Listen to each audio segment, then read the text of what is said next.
I'm Crystal Klein, and we're coming upstairs for the first time this season for our edition of the Basement Tapes. We have an exciting lineup this week. It includes... The swine flu outbreak is on everyone's mind these days.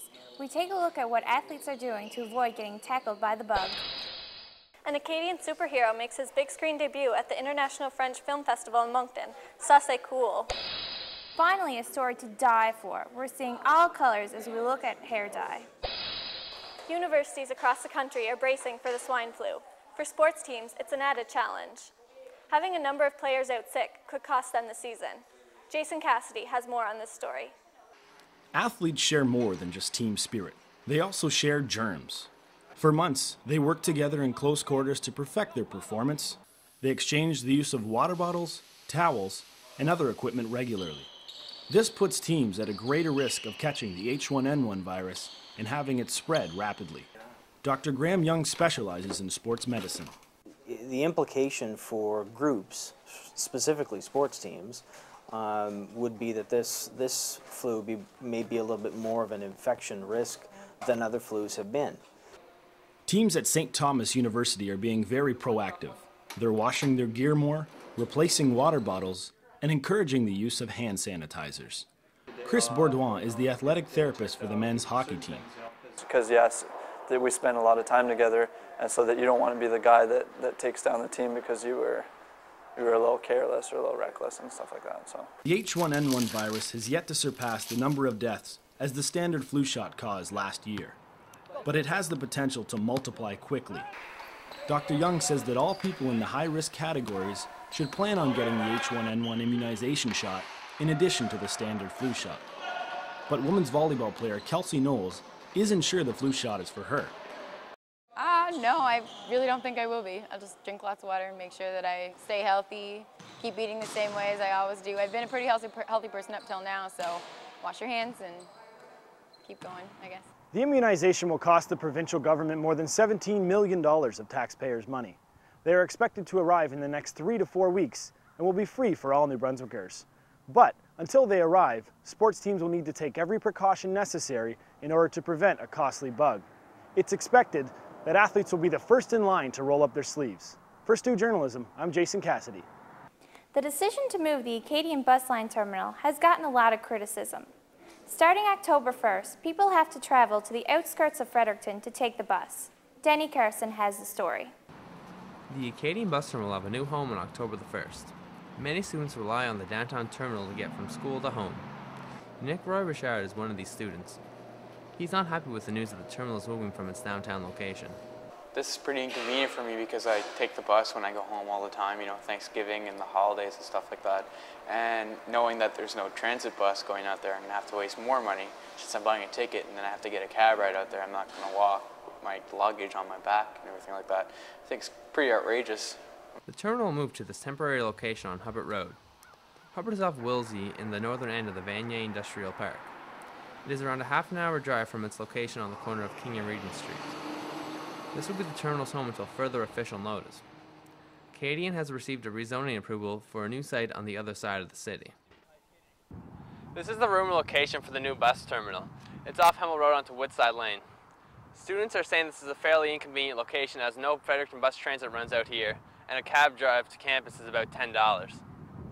Many students don't know where that is. I'm not sure where Woodside Lane is, and that's really inconvenient. The Acadian bus line was forced to move because its lease ends on October the 15th.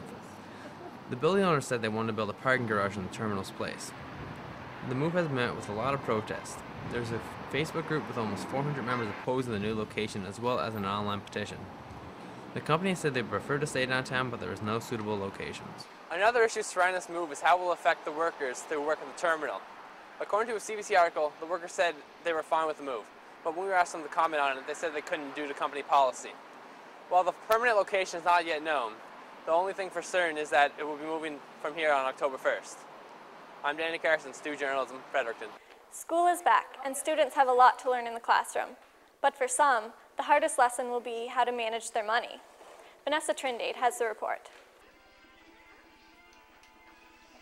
Students learn that university life isn't always fun, and budgets become a big part of their lives.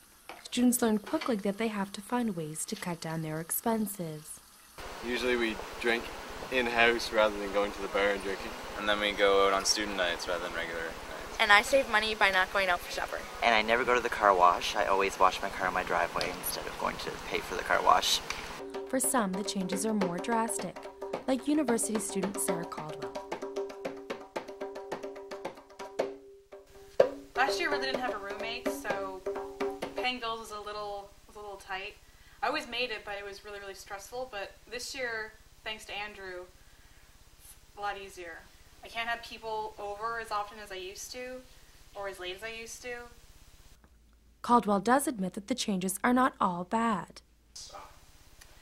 Well, at first I was a little nervous about having someone around, especially since I don't know him that well.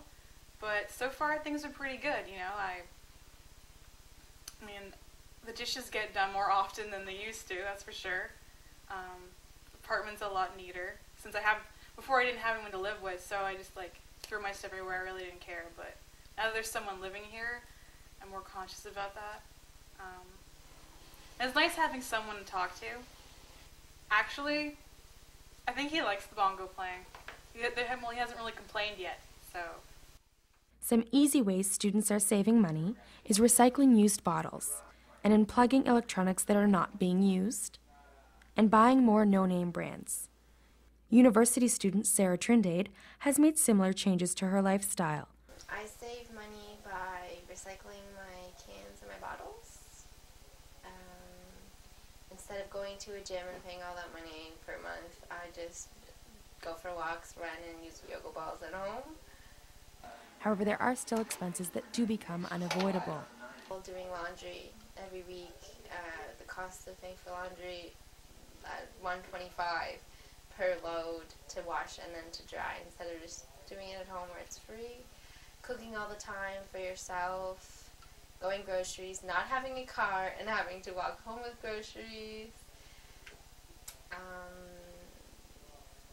What else? Just have to do it all yourself, I guess. You're big grown up. For STU Basement Tapes, I'm Vanessa Trindade. After the break, we hit the street in mobs. For poetry, stay tuned.